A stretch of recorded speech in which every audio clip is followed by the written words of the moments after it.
आपण देखुछंती you TV. Subarnapur जिला बिजु जनता दल महिला मोर्चा पक्षरु डोंगरीपाली एफसीआई गोदाम सम्मुखरे केंद्र सरकारक चाषी मारण नीति को विरोध कर विक्षोभ प्रदर्शन करा जायछि। बीजेडी जिला महिला सभापति पद्मिनी बघारଙ୍କ नेतृत्व महिला माने प्रथमे डोंगरीपाली एफसीआई छकरू एक शोभायात्रा रे बाहरी केंद्र सरकारक विरुद्ध रे विभिन्न प्रकार स्लोगान देई सहर परिक्रमा करथिले। परे परे एफसीआई सम्मुखरे धारणा देइथिले।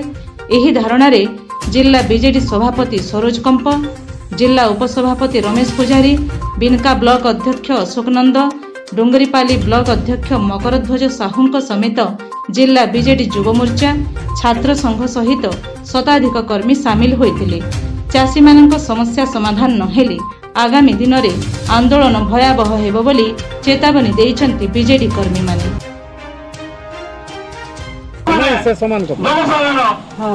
आज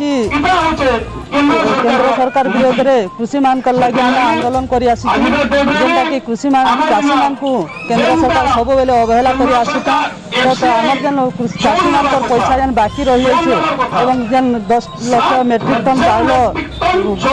केंद्र सरकार ना उठावार अवहेला कर लगे आम आज आंदोलन करूँ। जदि केंद्र सरकार आमर दाबी ना माने तो आम आगे आंदोलन करमु आम दाबी पाइबार लगी। सुवर्णपुर जिलार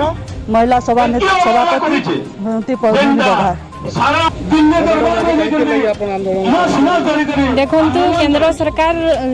आमर चाउल किणवार मुख्य उद्देश्य होती केंद्र सरकार किणवार कथा चाउल नहीं किणवार से आमर ओडिशार चाषी मैंने धान बिकी नहीं पारबा अभावी बिक्री होछन से प्रतिवाद सभा आगे देखु आम ओडिशार लोक मैंने आम चाषी भाई मैंने जेन धान नहीं बिकी पारबार से लगे आम इन प्रतिवाद सभा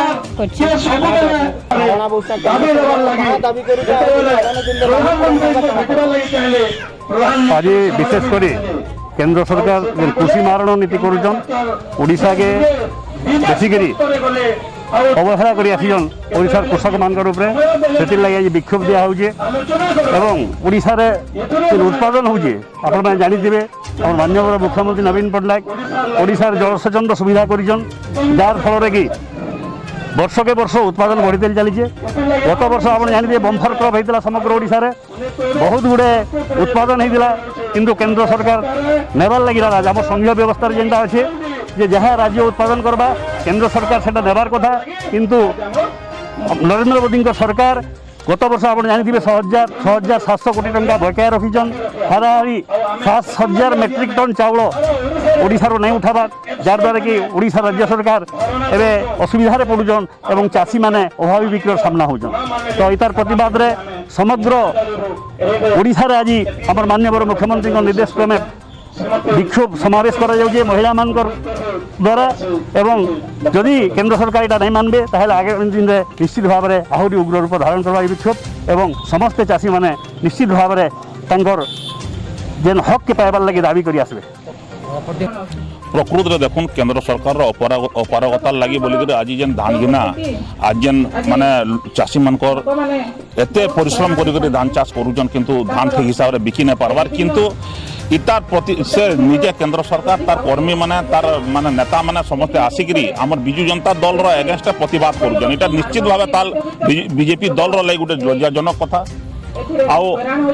आमे प्रकृत तथ्य जेनटा अच्छे केंद्र सरकार जेनटा धान गिनबार कथा आमे राज्य सरकार तार गोटे एजेंसी हिसाब रे आज आमे लोन करी 15,000 कोटी टंका आज आमर सरकार लोन करी चाषी मानकर धान गिनुचे जेन सरकार चाषी मानकर लगी सब बेले ठिया है से सरकार के जे चाषी मान नीति को से सरकार बदनाम करवा लगी जेन चेष्टा करुचे तार लगी आम निश्चित भाव आज प्रतिवाद करुचु। आउ आमर जेन 6,700 माने कोटी टंका आमर माने सब्सिडी पे आबार अच्छे केंद्र सरकार पाखु किंतु आज पर्यटन आमर से सब्सिडी पैसा भी नहीं दबार तार संगे संगे आप देखबे आप विभिन्न मिल मान को जाकर देखबार लगे आप चाहबे देखी पारबे जे हजार हजार टन चाउल गदा होइचे आउ से चाउल के एफसीआई केते बेले भी से चाउल ना उठाबार आमर ओडिशा के कहउचन तुम अलुआ चाउल दियो और छत्तीसगढ़ के कहूँ से उष्णा चाउल दियो इटा निश्चित भावे केंद्र सरकार लगी इटा गोटे लज्जाजनक कथा ई चाषी मारण नीति नहीं करबार कथा ई आमर ओडिशा प्रति मात्र मनोभाव नहीं रखबार कथा आउ विशेष करी चाषी मान कथा जेन जगह उठुची से जगह